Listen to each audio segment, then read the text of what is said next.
This is part 3 of Misery Rules in Shadowland. And this is the conclusion of this 3-part narrated series. Misery Rules in Shadowland was a newspaper article written in the Daily Oklahoman all the way back in 1946 by then reporter Mike Gorman. Mike Gorman had received numerous complaints from readers all over the state about the unsanitary conditions and inhumane practices inherent in the Oklahoma State mental hospital system. In the 1940s, the state of Oklahoma had 3 state mental hospitals for whites, 1 state hospital for blacks, a state hospital for epileptics, and a state hospital for mental defectives. Both incensed and curious, Mike Gorman took 2 weeks to tour them all before then writing this lengthy first-hand account of all that he had seen and witnessed. And as bad as what he had been alerted to had been, what he personally found was actually even worse. Much worse.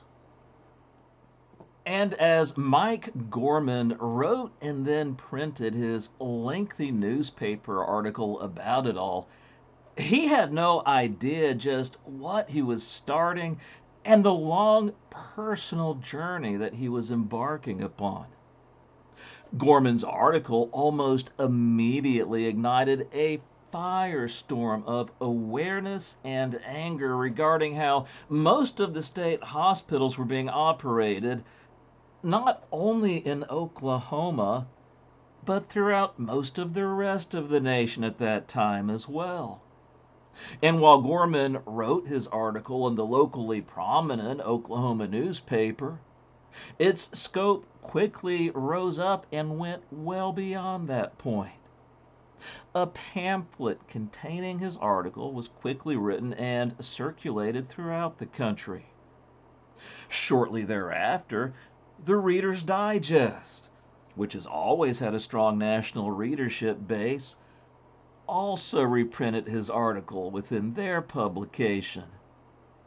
Gorman himself would go on to play a prominent role in the creation of the Oklahoma Mental Hygiene Association. But that was still just the start of his own personal journey and the beginning of his advocacy work for the mentally ill and mentally disabled. Over the following decades, and indeed throughout the rest of his life, Gorman would rise up and become one of the greatest mental health advocacy crusaders and pioneers of his generation. He was appointed by President Truman to head the National Commission Against Mental Illness. He would ultimately come to chair the National Committee Against Mental Illness, a position which he would hold for the rest of his life. This lengthy article penned by Mike Gorman, Misery Rules in Shadowland, provides a very rare, very accurate view of just what mental hospital life was like during this time period. Their understanding of mental illness, which was still rather primitive in numerous ways, is clearly displayed, as are many of the treatments that they felt might help address and alleviate it. Misguided and frequently erroneous concepts such as hydrotherapy, insulin shock therapy, and metrazole shock therapy were in widespread common use. Patients were routinely locked and restrained with leather belts and straitjackets, which greatly prohibited their freedom of movement for the sole purpose of simplifying their care. Once committed to a state hospital, the average patient stay was still 20 years. Electroshock therapy, which has since been refined and continues to be in somewhat common use today, was still relatively new. Psychotherapy, which was comprised of such psychological tools as suggestion, persuasion, progressive relaxation, hypnosis, personality analysis, and psychiatric interviews, and would ultimately pave the way for much of the future of mental health care, was just starting to hit the scene. It was a time when epileptics were segregated from society and placed into colonies. Mental defectives, which today we might term developmentally delayed or mentally impaired, were likewise segregated away from normal society and shamefully hidden from the public view in training schools, from which they would never return. And furthermore, this window into our past helps provide us with a better understanding of the importance of our present time, as well as a very strong idea about what we still need to do in order to successfully meet the future. Because while the methods, the tools, the treatments, the labels, and the times have almost completely changed, the attitudes and practices of the government and of society in general toward the majority of today's mentally ill and mentally disabled have hardly changed at all. At least, not where it counts. Today, we like to look at the little collection of small psychiatric facilities thinly scattered around the country and pat ourselves on the back over how much more enlightened and caring we are toward the mentally ill in today's society. And yet, the overwhelming majority of today's mentally ill and disabled are either being warehoused in our nation's prison system or are simply going altogether homeless. And sadly, for the hundreds of thousands of mentally ill people being warehoused in our nation's prison system, the circumstances under which they're being kept today differ very little from the dark era that Mike Gorman revealed and described in his 1946 bombshell of an article. So, as we conclude this look back into the 1940s and see how the mentally ill and mentally disabled were viewed and treated back then, it's very important that we understand that for hundreds of thousands of today's mentally ill and disabled, this present time that we live in continues to be little different and just as heartbreaking. Misery Rules in Shadowland, Part 3. Appeals go unheeded. Doctors Griffin and Rayburn have begged the state legislators for years for money to carry on an intensive shock treatment program. "I'll stake my reputation on an experiment," said Dr. Rayburn. "You give me 100 tuberculosis patients and 100 mentally ill patients, and I'll give you a higher rate of recovery among the mentally ill group." Today, our tuberculosis institutions in the state get 3 times the money per patient we get. They should get sufficient funds. But it's about time the legislature and the public woke up to the fact that our number one health problem today is mental illness.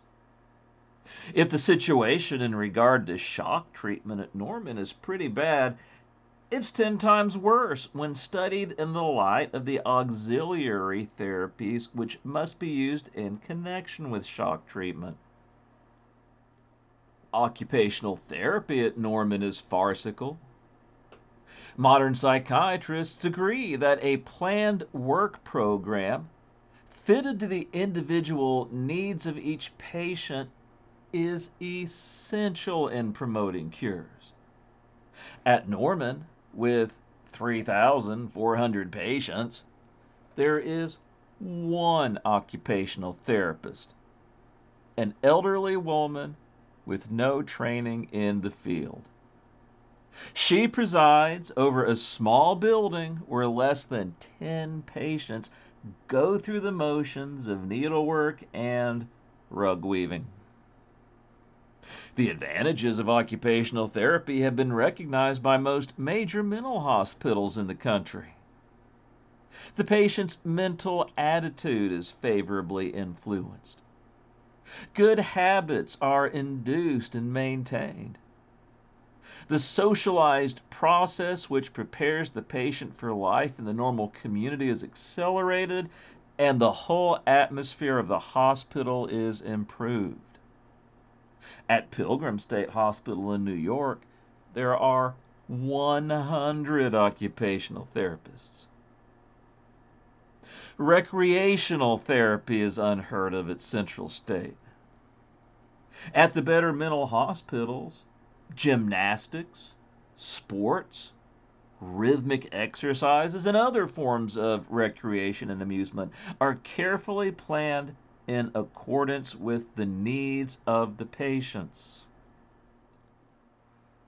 Diversive therapy is likewise neglected. Music therapy, dating back to the time when David cured Saul's melancholy by playing on his harp, is increasingly used in all modern mental institutions. It does not exist at Norman. Directed reading and other activities are not used either. Hydrotherapy, the use of baths and wet packs in furthering the cure of mentally ill patients, is practiced on a very limited scale at Norman. There are only 6 tubs for 6 baths at Norman. There should be at least 24. Central State doesn't have a portion of the hydrotherapeutic equipment found in every progressive hospital today. The State Department of Health requires 1 physiohydrotherapist for every 30 patients. Norman has none for 3,400 patients. Psychotherapy, which has made tremendous strides in the last 2 decades, is practiced on a small scale. It helps cure many patients through the use of suggestion, persuasion, progressive relaxation, hypnosis, personality analysis, and psychiatric interviews. It is a tremendously important therapy and is widely practiced throughout the country. However, it requires a great deal of time be spent with each patient. The patient's thought processes must be searchingly analyzed. Doctors at Norman have an average patient load of 700. At this point, some of our economy-minded legislators might argue that all of these therapies sound like a lot of panty-waist frills. In fact, at least one member of the Board of Public Affairs, which supervises our state mental hospitals, was most impatient when this reporter attempted to explain them to him. He had not been in a single one of the hospitals this year. Instead of being frills, these various therapies, if properly used, could save the state of Oklahoma untold amounts of money. Because they are not used at Norman, over 3,000 mentally ill people spend all their time brooding over their imaginary ills. The modern idea in psychiatry is to keep the patient occupied, to draw him away from the unhealthy thoughts which make him lose touch with reality. At Norman, the patients stare at the walls 16 hours a day, and because of this, their mental deterioration is alarmingly rapid. Even patients who are discharged from mental hospitals in Oklahoma have two strikes against them when they return to their communities. At Norman, there is just one social worker to handle the socioeconomic problems of the 80 or more patients paroled to community life each month. She has had no training in psychiatry, has to do her own typing, is on call 24 hours a day, and is paid $1,920 a year. The return of a mentally ill person to normal life from an institution is probably the most delicate of all individual and societal problems. Such a person, unaided, frequently breaks down under the strain, with consequent readmission to the hospital, perhaps permanently this time. Upon his return to society, the discharged patient is invariably burdened with new handicaps. One of the heaviest being the stigma of insanity with which the former patient of a madhouse is branded. The patient cured of pneumonia or typhoid or tuberculosis can take up his affairs at the point where his temporary illness interrupted his normal routine. But not the recovered mental patient. He is a marked man. He has been crazy. Many times, the family or socioeconomic conditions which caused the patient's breakdown still exist. Because there is no social worker to smooth out family problems, to help him gain employment, he is frequently back at Norman a week after he is discharged. The high number of readmissions at Norman is a serious indictment of the state's callous disregard of the tremendous advances made by other states in the care of discharged mental patients.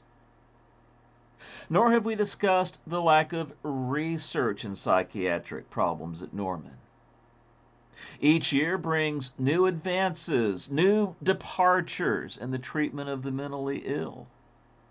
There have been experiments involving a chemical attack on mental disease, studies of endocrine glands as precipitating factors, research on the effect of nutrition on mental processes, and the development of a whole new psychological therapy.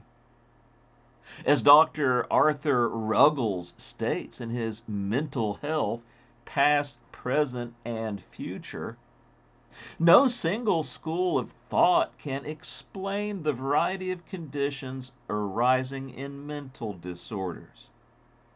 The great need of the present day is for soundly trained physicians who will be able to apply a variety of methods of study to the complex phenomenon of mental maladjustments. Research at Norman? Again, there is one doctor at Norman for every 700 patients. All types of Negro patients mixed at Taft. The State Hospital for the Negro Insane, located at Taft, was established in 1943. At that time, more than 500 Negro patients were transferred from Central State Hospital at Norman to the new institution. The brick buildings at Taft are in fairly good physical shape, and the grounds are spacious and well kept. There are more than 800 patients for a listed bed capacity of 700. And while the overcrowding is not as severe as in the three white hospitals, it is still pretty bad. Some of the patients are without beds. Mattresses are thrown on the floor for use at night. The wards are kept reasonably clean, but there is an acute shortage of bedding. Many of the beds have little or no clean linen. The furnishings in the wards and day rooms is far from adequate. Most of the patients sit around on the same drab-looking benches found at the other state institutions. The central dining room is also similar to those of the three white hospitals, which means it is none too good. Patient attendants help in the kitchen, and the serving is a drab affair. 2 doctors in charge. There are only 2 doctors at Taft. Dr. E.P. Henry, the superintendent, has been at Taft since its opening. The assistant physician, Dr. C.E. Ford, came to Taft in 1942. Neither has received any formal training in psychiatry, and they are unable to handle the enormous patient loads assigned them. In addition to their duties at the mental hospital, the doctors are responsible for the inmates at the deaf blind orphans home and the girls' training school, both several miles from the hospital. On many a day, as on the day this reporter toured the institution, there was just one doctor at the mental hospital to care for more than 800 patients. There are 2 graduate nurses at Taft. While this is considerably below standard, it is better than the situation at both Veneta and Fort Supply. There are 50 regular attendants, and a much higher percentage of attendance per patient than at any of the 3 major white institutions. A limited amount of shock treatment is given. Approximately 40 patients are receiving either metrazole or electric shock at the present time. Dr. Henry says there are many more acutely mentally ill patients who should be getting shock treatments, but staff limitations prevent this. Other therapies weak. Therapies related to shock treatment are very weak. Occupational therapy is restricted to the women. The men have too much idle time on their hands. There is little diversive or recreational therapy and practically no psychotherapy. There is no social caseworker for the patients. The major weakness at Taft, one which has made it a critical target in every survey of the state's mental institutions, is its complete lack of separation of various classes of mentally ill patients. The Brookings Institution in 1935 and both the Maryland and National Mental Hospital Survey Committees in 1937 took the state over the coals for this condition. At Taft, you have close to 100 mental defectives, many of them children. These unfortunates are not insane. They are merely suffering from a degree of incomplete mental development. Yet, in violation of all state and national psychiatric standards, they are committed to a hospital for the insane. In many ways, this is the worst of all the indignities heaped upon the mentally ill in Oklahoma. Epileptics in same place. Mentally defective children, because of this situation, spend most of their time in the company of deranged adults. Dr. Henry knows the dangerous consequences of this. These children continually pick up improper language and bad patterns of conduct. Equally serious, they receive none of the training and schooling modern psychiatry has prescribed for them. At Taft, also, are 60 epileptics. Epileptics are not insane. A great number of them, apart from their convulsive periods, show little mental impairment. Modern psychiatric theory holds that epileptics suffer great damage when confined in a general institution. In most other states, they are confined in colonies, closely approximating normal community life. This lack of classification of the mentally ill at Taft is so serious as to impair practically all the work it is attempting to do. To see little children, adult mental defectives, schizophrenics, and seniles milling about in one small day room is a heartbreaking sight. Epileptics get food, shelter, little else in mental hospital. In establishing the state home for epileptics at Pauls Valley in December 1944, the state took the first and important step in the segregation of its epileptics. It is unfortunate, then, that the state did not take the second necessary step and make it a decent place for them to be quartered. The Pauls Valley Institution houses 314 patients at present, and they live under conditions so disheartening it is hard to imagine. All of the buildings at the hospital are in need of repair. Cracks in the wall, falling plaster, holes in the floors, a sad lack of paint. These are the rule rather than the exception. Many of the wards are 100% overcrowded. 20 beds jammed into a ward built for 10. Some rooms unventilated. Some of the strong or seclusion rooms have no windows and absolutely no ventilation. There is dirt in all the hallways, piles of dirty linen on the floor, seedy-looking clothing lying about. The toilet facilities are the worst in the state. Several of them have no windows, and no air nor light comes in. The resulting stench is overpowering.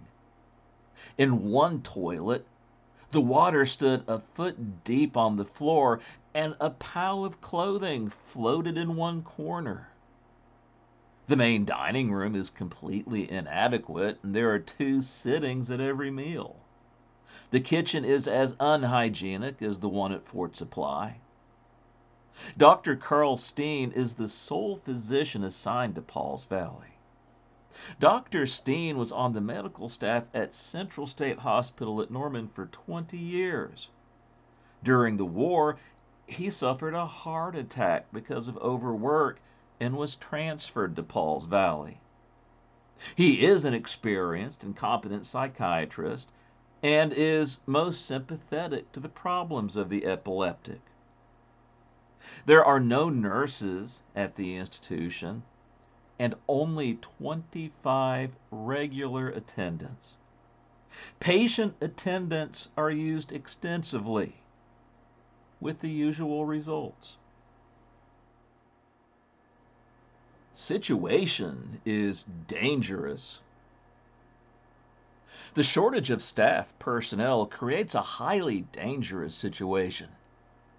Epileptics, though not insane, require a great deal of close personal attention. They are subject to convulsions and fits of temperament, and during these recurrent periods, their behavior is unpredictable. Because of the shortage of attendants, there are many accidents at Paul's Valley. Many of the patients have lacerated heads, body bruises, and black eyes. Attendants have been attacked on a number of occasions and are usually hurt before the convulsive patient can be subdued.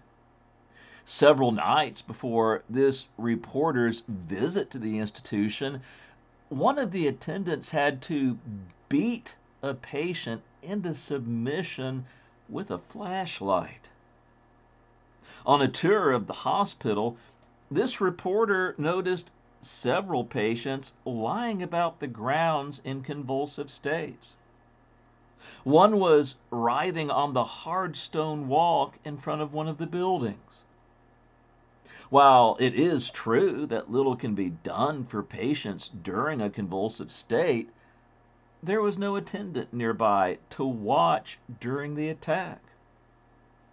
Because of the small number of attendants on duty at Paul's Valley, more restraint is used at this hospital than at any other mental hospital in the state.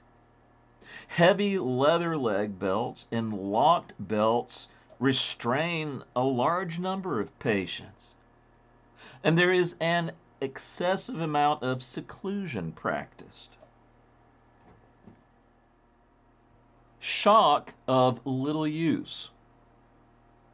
Shock treatments have had little effect on treating epileptics. In the last few years, various drugs have been used in an attempt to reduce the number and violence of the convulsive seizures.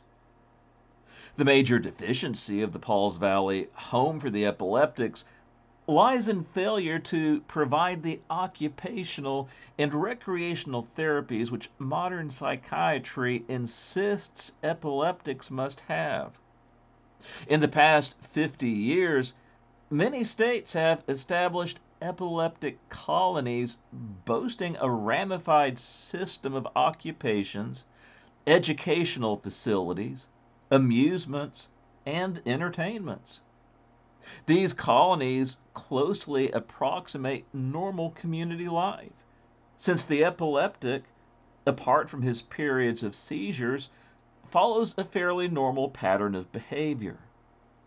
Paul's Valley will have to be greatly expanded and its whole plan of operation changed before it can even begin to meet the minimum national psychiatric standards set for the care of epileptics. Dr. Steen estimates that there are over 1,000 epileptics in the state of Oklahoma, some of them scattered in other institutions, and many at home. Under the present setup, they are being completely neglected. Mental hospital at Enid is best. The Northern Oklahoma Hospital at Enid, opened in 1908, is the only one in the state for the care of mental defectives. There are many popular misconceptions about the mentally defective or feeble-minded. The best definition of this class of mental patient is found in the New York State Mental Hygiene Law. Mental defective means any person afflicted with mental defectiveness from birth or from an early age to such an extent that he is incapable of managing himself and his affairs, who, for his own welfare or the welfare of others, or for the community, requires supervision, control, or care, and who is not insane or of unsound mind to such an extent as to require his commitment to an institution for the insane. The mentally defective are divided in three main classes, ranging from idiots at the lowest mental level through imbeciles to morons. All three can be found at Enid, from a 7-year-old child to a 70-year-old senile. The Enid institution is the most attractive-looking mental hospital in the state. Built on the admirable cottage plan, it consists of a number of 2-story brick buildings stretched out over spacious, well-kept grounds. The overcrowding at Enid is severe, with 1,250 patients jammed into a bed capacity of but 800. In many of the wards, the beds are pushed jam up against one another, and patients going to the bathroom must climb over the front of the beds to get out. There are 250 beds in the ward reserved for non-ambulatory patients, and in the small wards for babies, the cribs are too close together.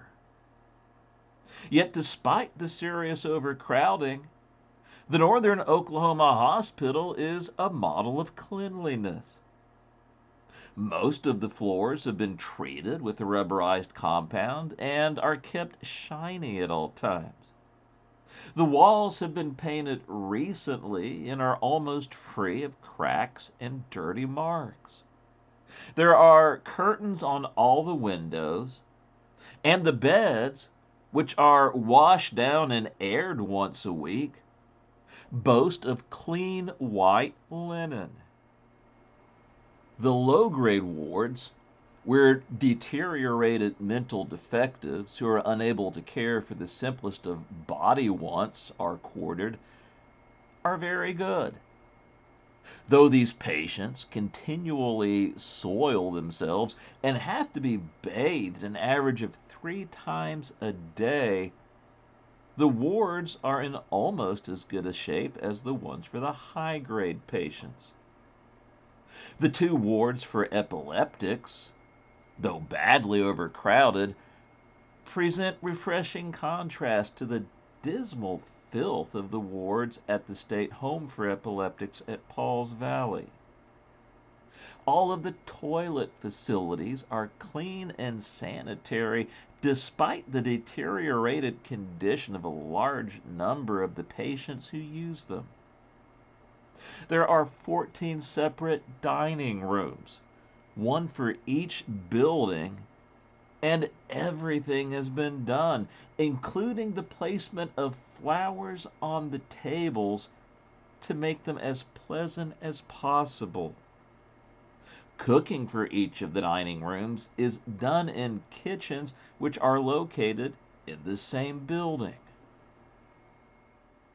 On a tour of the institution, this reporter was continually surprised at the pleasant atmosphere and conditions provided for these mental defectives.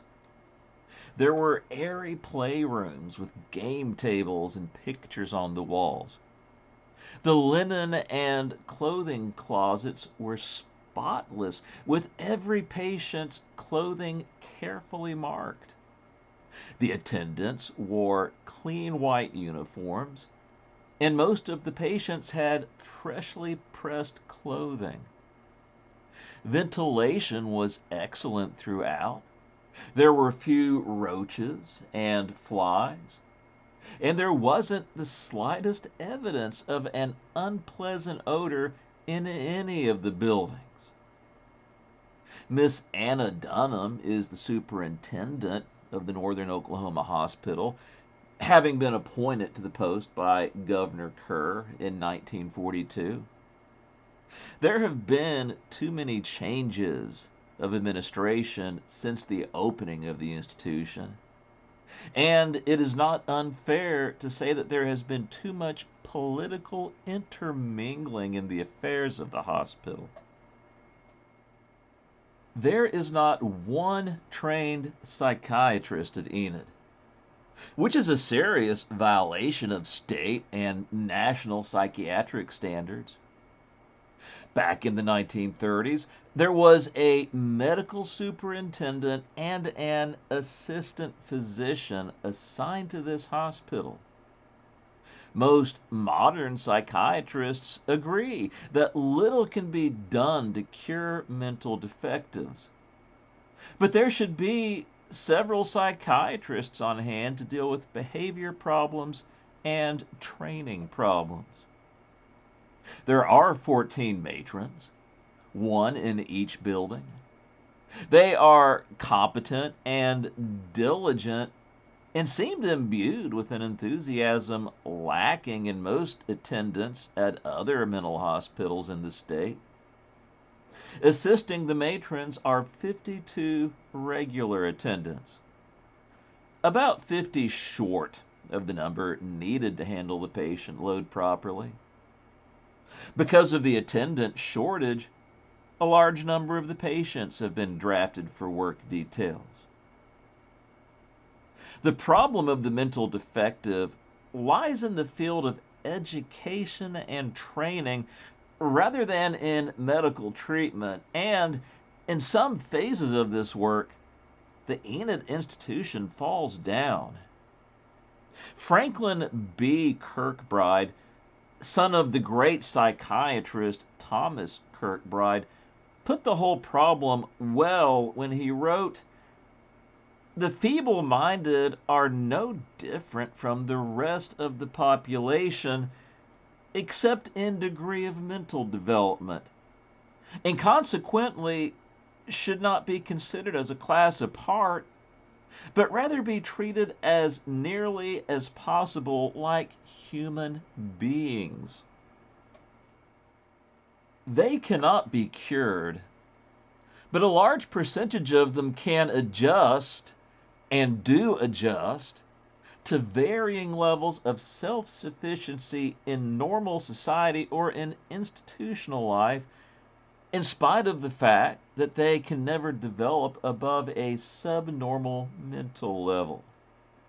Miss Dunham has no professional help to handle the limited training program she has instituted. There are no occupational or recreational therapists and no caseworkers.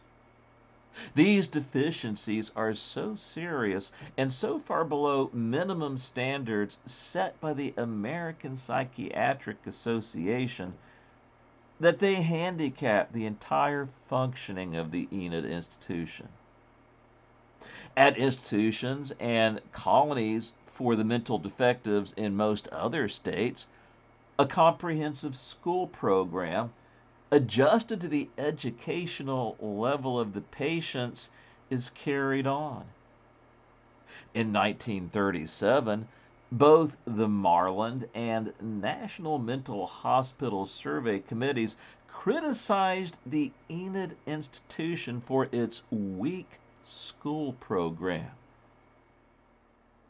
Miss Dunham, with the assistance of 2 full-time school teachers, has done a remarkably good job in improving the educational program.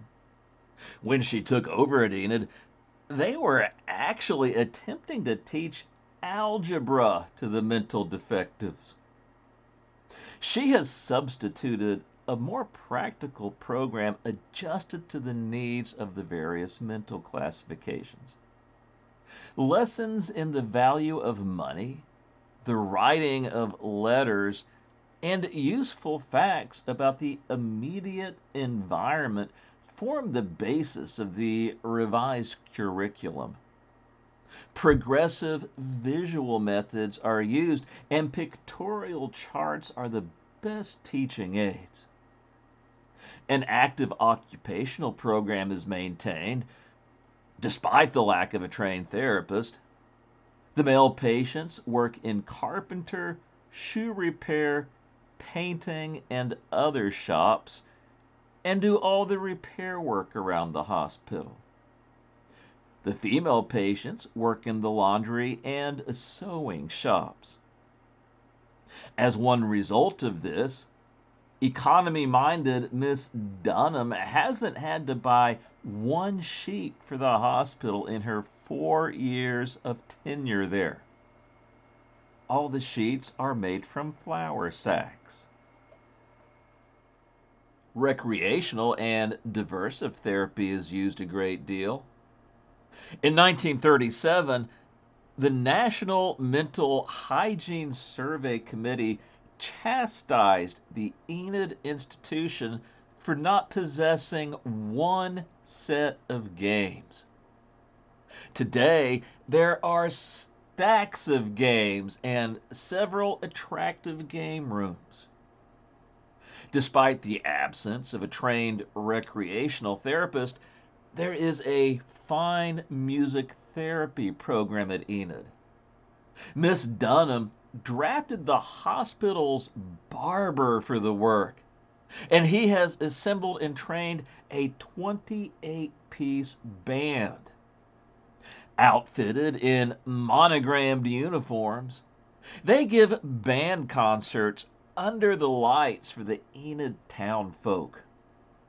Seeing these unfortunate mental defectives so intensely proud of their uniforms, giving one of their concerts was the most moving experience this reporter encountered on his whole tour of the state's mental institutions. This musical therapy gets results too. The star trombone soloist in the band is an epileptic who always walked around with his head sunk into his chest. Today, he struts with his head high and is one of the most cooperative patients in the institution. Under Miss Dunham's administration, the Northern Oklahoma Hospital has improved tremendously, but it has a long way to go.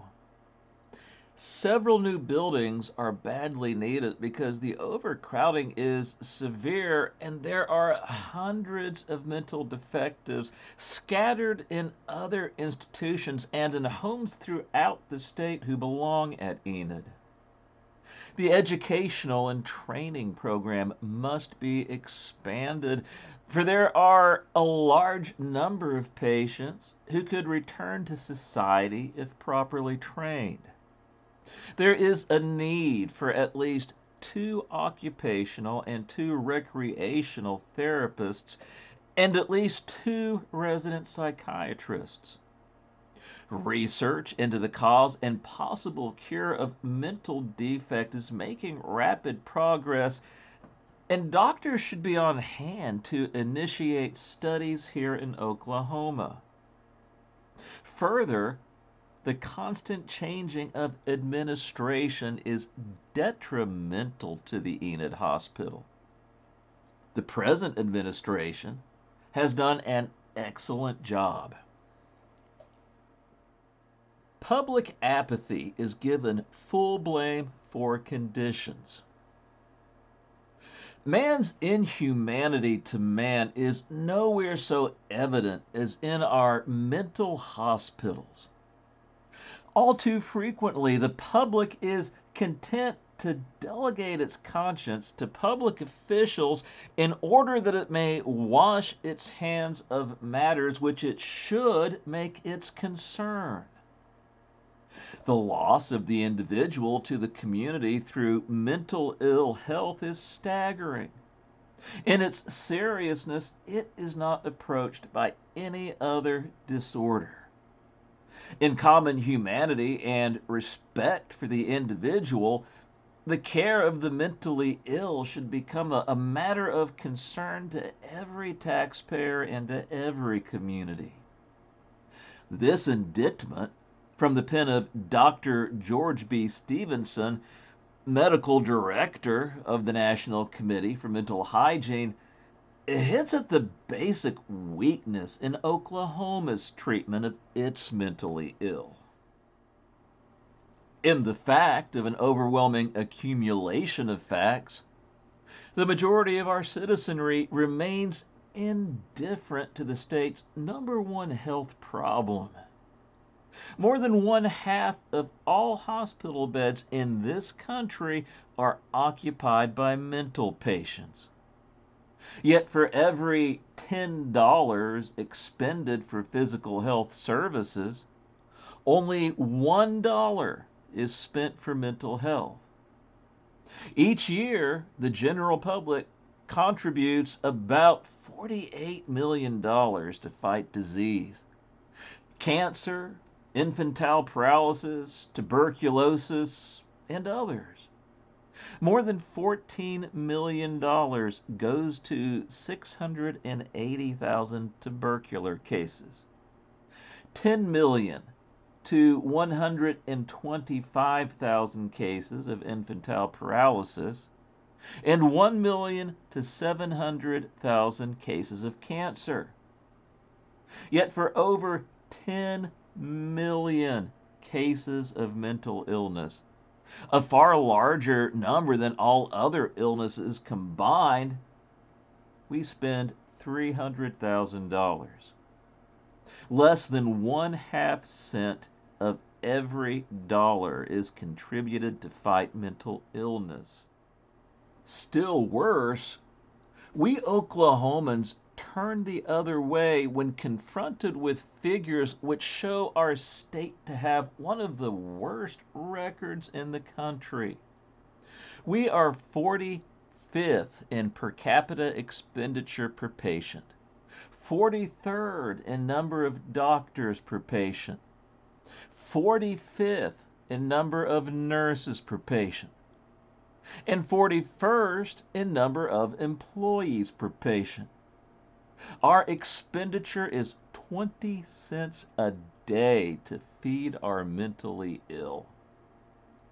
Leonard Edelstein, executive secretary of the National Mental Health Foundation, wrote recently, partly due to the stigma that has shrouded insanity, partly due to a lack of general recognition of the severity of the problem, we, the public, you and I as individuals, have not taken the necessary action to inform our legislators we desire and are willing to pay for community clinics, training centers, research laboratories, and higher standards in our mental institutions.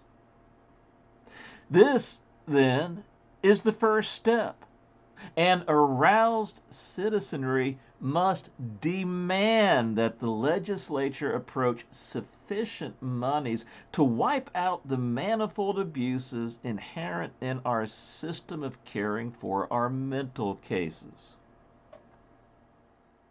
Every committee which has made a survey of the status of the mentally ill in Oklahoma has recommended that the supervision of the institutions be given over to a separate department.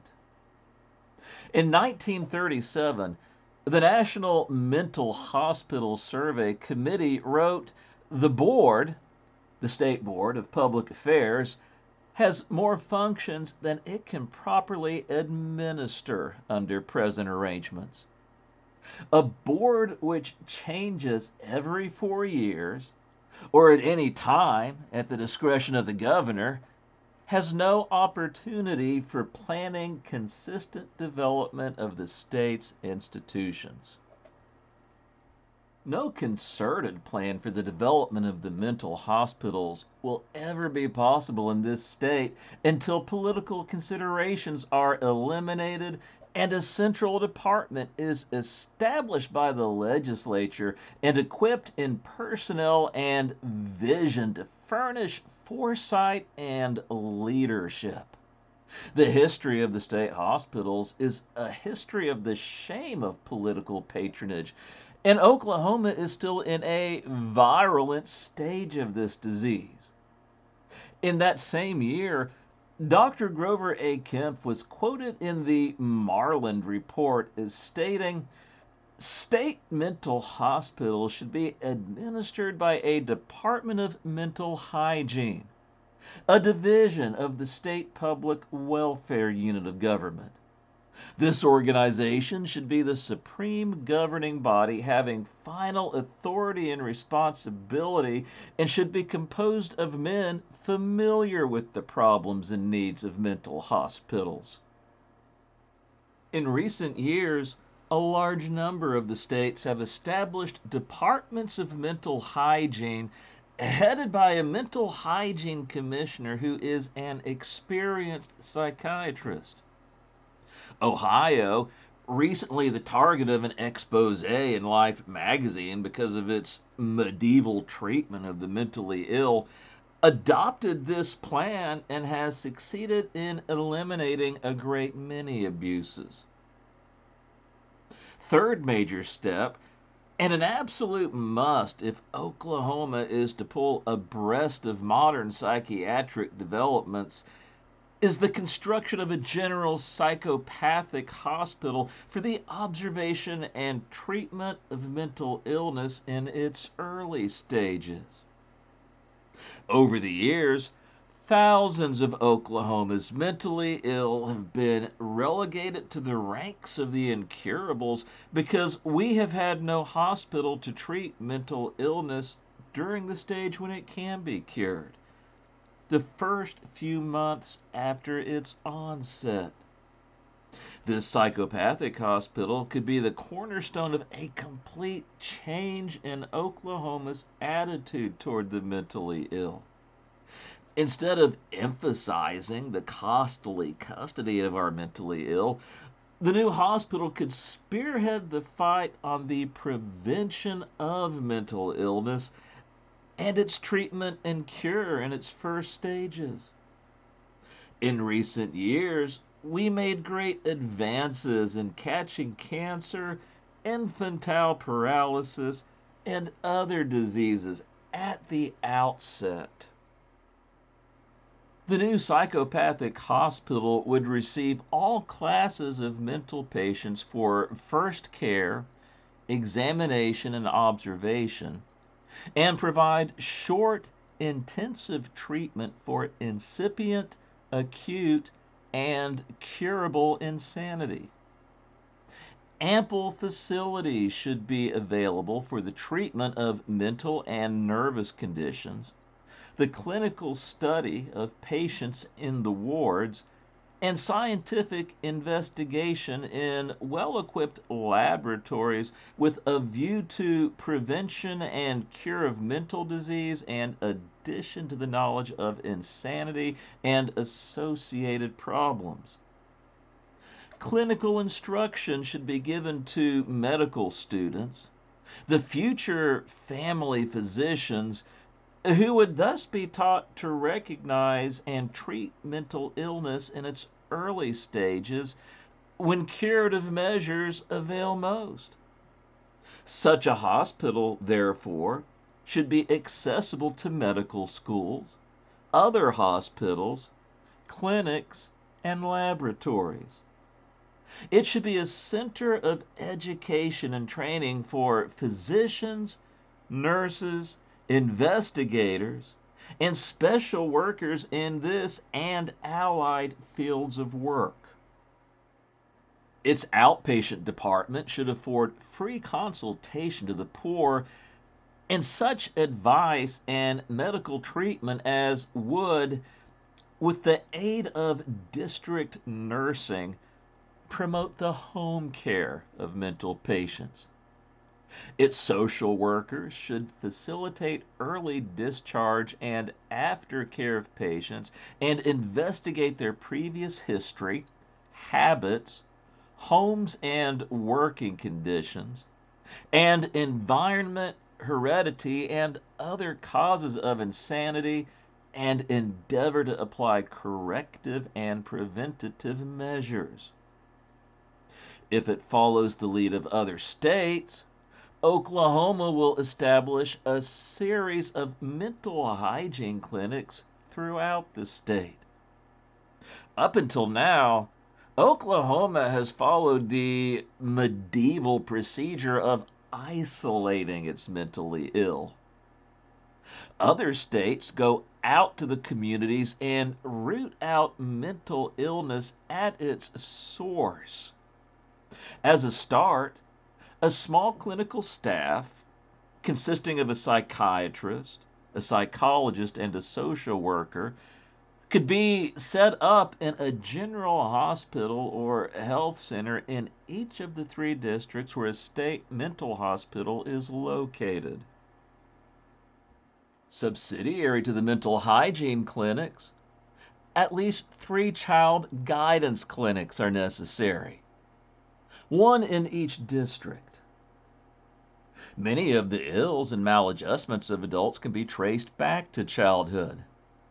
And there are 159 adequately staffed child guidance clinics in the country, in addition to 426 where some help in child guidance can be secured.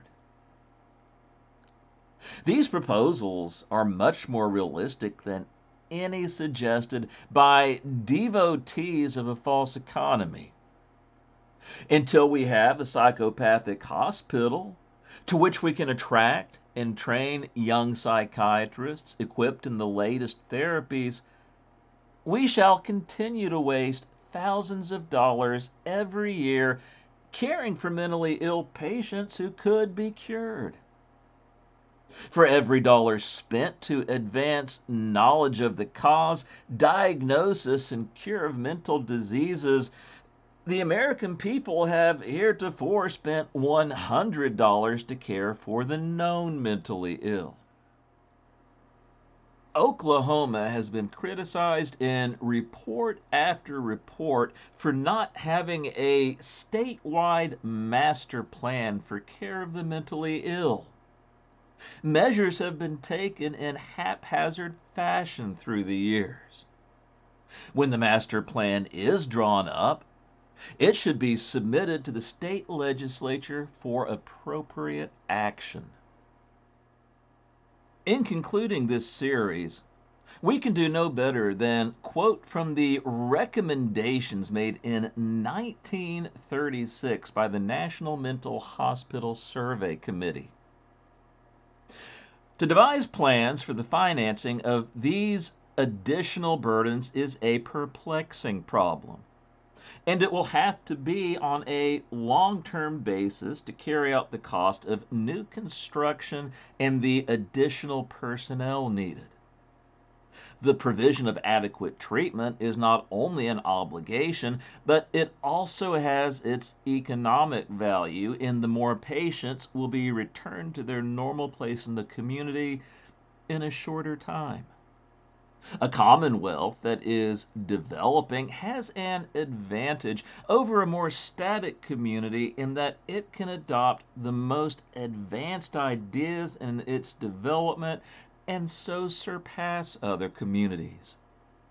Whatever the future may bring, Oklahoma cannot look on itself with pride until provision is made for adequate care of its mentally helpless citizens. This concludes the Misery Rules in Shadowland narrated series. But it's not the end of our interest and attention in such ways and areas. We can't allow it to be. There are still too many things that desperately need to be fixed and too many areas that are crying out for improvement. And sadly, they almost all parallel the content of Mike Gorman's article, Misery Rules in Shadowland, and in too many ways. So, thank you for having listened to and shown interest in this series. I hope that it has been informative to you and that it has both touched your heart and pricked your conscience as it did mine. But please remember that this article does more than simply describe the sad, tragic past of mental health care in our country. For too many of our nation's mentally ill and mentally disabled, and especially for the hundreds of thousands of them being warehoused in our nation's prison system, Mike Gorman's writing still largely describes the present, too. When people were made aware of these truths through Mike Gorman's writing back in 1946, there was a large sense of outrage and an intense, undeniable demand for change. The general public was incensed, and it demanded that the government take action. I guess that my ultimate question, in having now shared this series with you, is what about us? As I mentioned in this video's introduction, we like to brag about how much more intelligent and informed we are today regarding mental illness and the mentally ill. And yet, the general public today almost completely lacks the cognitive and emotional impetus to recognize how bad things still are and to demand that appropriate, effective actions be taken. Yes, today we have the knowledge and the tools to address mental illness as it truly needs to be approached. And yet, for the most part, we allow it to go quietly by the wayside. Where are the Mike Gormans of today? Where are the champions and crusaders of today's mentally ill and disabled? Where are the people willing and determined to speak out and to speak out loudly about how things are, demand that actions be made to address them, and to do so in ways that the public cannot ignore and cannot pretend to not understand? Where are the protests, the marches, and the parades of concerned activists? Has all of our modern knowledge, tools, and abilities really made us all that much better than those who went yesterday before us? Or do they actually condemn us all the more? Because in spite of our awareness and possession of such things, we still refuse to acknowledge the plight of the majority of our nation's mentally ill. In spite of all of our advances, today we continue on in our nation's sad tradition of casting a blind eye and pretending that we don't really know about what's happening. As a nation, we need to rise up once again in ways that cannot be ignored or denied and demand change for those who cannot demand it for themselves. We need to make it our business to help the helpless and to crusade for our country's most vulnerable citizens. We need to hold ourselves accountable for all of the needs of today's mentally ill that we've chosen to ignore, and all of the changes for them that we've failed to insist upon. Yes, Mike Gorman's 1946 article, Misery Rules in Shadowland, is more than just a dark look back into our nation's past treatment of the mentally ill. It continues to be a call of arms for us today, all these decades and generations later. And it's high time that we, just as those who went before us, heed that call and do something about it. This concludes part 3 of Misery Rules in Shadowland. And this is the final installment in this 3-part narrated series. Please feel free to like, leave comments, post, and share this video. Please subscribe to the A Tourist in the Land of Reason YouTube channel for more mental health and mental health related videos. And you can also follow A Tourist in the Land of Reason on Facebook for new video updates, sneak previews, and more mental health related information, motivation, humor, and other miscellaneous bits and pieces. My name is Wendell Ray Bertram, and I am a tourist in the land of reason.